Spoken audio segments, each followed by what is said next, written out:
A small town nestled among green forests and mysterious lakes always seemed to me like a safe haven from the hustle of the metropolis. But on that evening, as I made my way home after a long day's work, I realized that in this secluded place could lurk much darker secrets.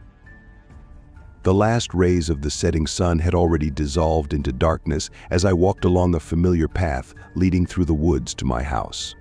Darkness enveloped everything around, and only the twilight rays penetrated the dense foliage, casting eerie shadows on the ground. Passing by the dark lake, I suddenly heard strange sounds, causing my heart to freeze in my chest. They were muted, but indistinct whispers, as if ghosts murmuring their curses under the water.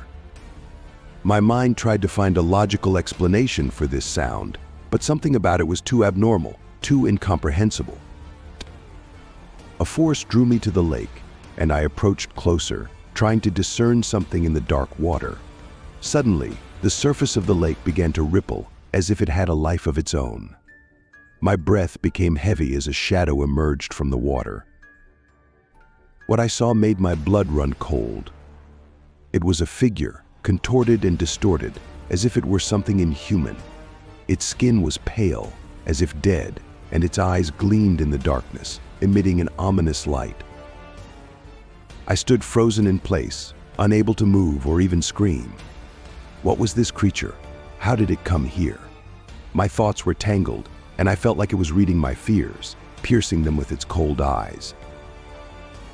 The shadow began to approach me, its movements smooth and unnatural. I stepped back, trying to hold on to some hope of escape, but each step backward only intensified my fears. Suddenly, from the depths of my mind, a voice sounded, hoarse and hateful, "You will never leave this place, now you are ours."